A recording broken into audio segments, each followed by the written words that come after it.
I once thought I was a good father, until my children began to grow distant, and I didn't understand why. Perhaps you've felt that way too. Sitting in front of your child, yet not knowing what to say. As they grow older, it seems like an invisible wall forms between parents and children. The more you try to get close, the further apart you seem to drift. I once believed that providing for their education was enough. But it turns out, I had missed something far more important. The hearts of the very children I loved most. I also thought prayer was something good, but only for Sundays at church. I didn't realize that sometimes, only a desperate prayer in the dark of night could keep me from falling into the abyss. And I had wasted so much precious time, not because I wasn't busy, but because I didn't know what truly deserved my priority. These 3 mistakes, raising my children wrongly, shallow prayers, and living without purpose, cost me years of silent regret. But God didn't give up on me. He healed me, and I want to share that with you. In the next section 3, I will go into detail about each of these mistakes, and more importantly, how to avoid repeating them. If you are a parent, seeking God again, or simply want to live more meaningfully in the rest of your life, you need to hear this. May God bless you. If this touched your heart, please subscribe to the channel so you won't miss the next shares. God's grace is enough for me, and it's enough for you. 1. I made the mistake of raising my children with power rather than with heart. As a parent, I thought that the key to good discipline was control. I believed that setting strict rules and enforcing them with authority would teach my children the right way to live. I thought if I was firm enough, if I maintained enough power over them, they would learn respect, obedience, and responsibility. I thought this was the best way to prepare them for life. But over time, I realized something profound. My children were learning something very different from what I intended. They were learning fear, frustration, and a sense of distance. They were becoming more focused on avoiding punishment than on understanding why their actions mattered. And most importantly, they were not feeling the love, patience, and grace that should have been the foundation of our relationship. Maybe you've experienced this yourself, or maybe you've seen other parents struggle with this balance. It's easy to think that if we are strict enough, we can shape our children's behavior. But the reality is, children don't just need rules. They need love, guidance, and understanding. They need to know that they are valued, not for their obedience, but for who they are as individuals. The Bible offers a powerful reminder of the kind of parenting that truly makes a difference. In Ephesians 6 verse 4, it says, "Fathers, do not provoke your children to anger, but bring them up in the discipline and instruction of the Lord." This verse made me realize that parenting is not about power or control. It's about nurturing and guiding our children with humility and love. It's about showing them the example of patience, compassion, and grace that we want them to reflect in their own lives. I wish I had learned this earlier, but I'm grateful that I now understand that my children need more than just rules. They need to see my heart. They need to know that I love them unconditionally, that I understand their struggles, and that I am here to guide them, not to dominate them. They need to feel the safety of my love, even when they make mistakes. Only then can they learn to make the right choices, not out of fear, but out of a deep understanding of what's right and why it matters. The greatest lesson I've learned as a parent is that children remember how you make them feel more than the rules you impose. When they feel loved, respected, and valued, they are more likely to follow your guidance. When they feel safe in your presence, they are more open to learning from you. And when they know you are humble enough to admit when you're wrong and patient enough to walk with them through their mistakes, they will respect you in a way that power alone cannot achieve. If you're a parent, ask yourself, how do your children feel when they are with you? Do they feel loved, heard, and understood? Or do they feel like they are constantly walking on eggshells, trying to avoid punishment? It's not easy to change the way we parent, especially if we've been operating out of a mindset of control, but I encourage you to try. Start by listening more, by being patient, by showing more grace. Let your children know that they are loved and accepted, no matter what mistakes they make along the way. I'm not saying that discipline isn't important. It absolutely is. But discipline without love can lead to resentment, rebellion, and confusion.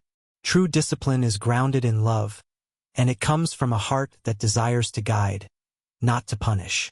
When we raise our children with humility, with kindness, and with a focus on building a relationship rather than enforcing control, we are raising children who will not only respect us but will carry that respect into their own lives. So, as we reflect on our own parenting, I encourage you to ask yourself, am I parenting with power or with love? Am I leading my children with humility, showing them grace, and guiding them with my heart? The way we raise our children shapes not only their futures, but also the kind of relationships we will have with them as they grow older. Let's be intentional about making them feel valued and loved, rather than just obedient. In the next part, we'll talk about how to build a deeper connection with our children, how to show them the love and guidance they need to thrive. Stay with me, there's more to come. 2. I made the mistake of thinking that prayer was just a ritual to be observed in church. For a long time, I believed that prayer was something reserved for Sundays or special occasions, something that was only meaningful when I was in a place of worship, surrounded by others. I saw it as a formality, a religious duty I had to perform, not as an ongoing conversation with God. I thought, as long as I prayed when I was at church, everything would be fine. Maybe you've felt the same way. Maybe you've seen prayer as something that is done out of obligation or tradition, something that you check off your spiritual to-do list. It's easy to fall into that mindset, especially when life gets busy or when we're not sure how to pray. But over time, I came to realize that prayer is not just a ritual. It is a daily conversation with God, a way to connect with Him, to bring our hearts before Him, and to allow Him to speak into our lives. The Bible tells us in 1 Thessalonians 5 verse 17, "Pray without ceasing." This verse used to confuse me. How could I pray all the time? Wasn't prayer something I had to set aside time for, something I did in a specific place? But the more I thought about it, the more I understood what God was really asking. He wasn't asking for us to set aside a few minutes each day to recite a prayer. He was inviting us into a relationship, into an ongoing conversation. Prayer is meant to be a constant dialogue, not just an occasional ritual. I realized that I had been missing out on something incredible by limiting my prayer life to a few moments in church. God wants us to talk to Him anytime, anywhere. Whether we're at home, at work, in the car, or walking down the street, He is always there, ready to listen. It's not about the place or the posture. It's about the heart behind the prayer. God longs to hear from us, to know our joys, our struggles, our fears, and our hopes. Over time, I learned that prayer is not just about asking for things or making requests. It's about building a relationship with God. Just as we would talk to a close friend, we can talk to God, sharing our hearts, seeking His guidance, and resting in His presence. And just as a friend listens to us, God listens to every word we say, no matter how weak or small it may seem. Even in our moments of weakness, He is there, ready to listen, ready to give us peace. I also came to understand that prayer is not just about asking for what we need. It's about listening to God, too. Sometimes we get so caught up in what we want or think we need that we forget to sit in silence and let God speak to us. Prayer is a two-way conversation. It's not only about us pouring out our hearts to God, but also about giving Him space to speak into our lives, to comfort us, to guide us, and to show us His will. If you've been limiting your prayer life to just a ritual or a formal activity, I encourage you to rethink it. Prayer is a gift, a beautiful opportunity to connect with the Creator of the universe, and it's available to us at any moment. You don't need to be in a church or even in a quiet place to pray. God is always near, always ready to hear you, no matter where you are or how you're feeling. Think about it. How often do you speak to God throughout your day? Do you treat prayer like a conversation with a friend, or do you save it for specific moments? I want to challenge you today to make prayer a daily part of your life, to speak with God as you would with someone you love and trust. Let Him into your everyday moments, your joys, your frustrations, and your doubts. When we open ourselves up to prayer in this way, we experience a deeper connection with God, and we begin to see His hand at work in our lives more clearly. Prayer becomes not just a duty, but a privilege, a way to grow closer to the one who loves us most. As we move forward in this conversation, let's talk about how we can create a consistent prayer life that nurtures our relationship with God.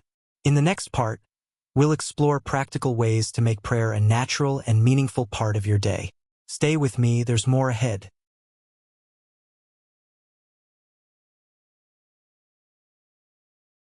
3. I made the mistake of spending too much time on things that don't matter. For years, I was caught up in the pursuit of things that seemed important at the time. Whether it was chasing after success, accumulating material possessions, or keeping up with the latest trends. I thought these were the things that would bring me fulfillment, that they were the markers of a successful life. But I soon realized that, in the process, I was wasting the most precious resource I have, time. Maybe you've been there too. It's so easy to get distracted by the fleeting things in life, the things that seem urgent in the moment but ultimately don't have any lasting value. The phone notifications, the endless pursuit of more. Whether it's more stuff, more status, or more validation, we can get lost in the busyness of life and forget that the things we spend the most time on often aren't the things that truly matter. The Bible teaches us about the fleeting nature of life in James 4 verse 14, which says, "Why, you do not even know what will happen tomorrow. What is your life?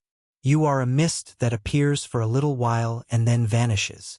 When I read this verse, it hit me deeply. My time on this earth is limited, and how I spend it matters more than I ever realized. The things I once chased after, status, material wealth, appearances, they won't last. They are temporary. But the things that truly matter, the things that have eternal value, are often the ones we overlook in our pursuit of the immediate. I had to take a hard look at my life and ask myself, what is worth my time? What are the things that I want to invest in that will bring lasting joy and meaning to my life? And the answer, as it always is, was found in relationships, in faith, and in living a life of purpose. The relationships I have with my family, my friends, and with God, those are the things that matter. The love we share, the way we care for one another, and the way we build each other up, that's what endures.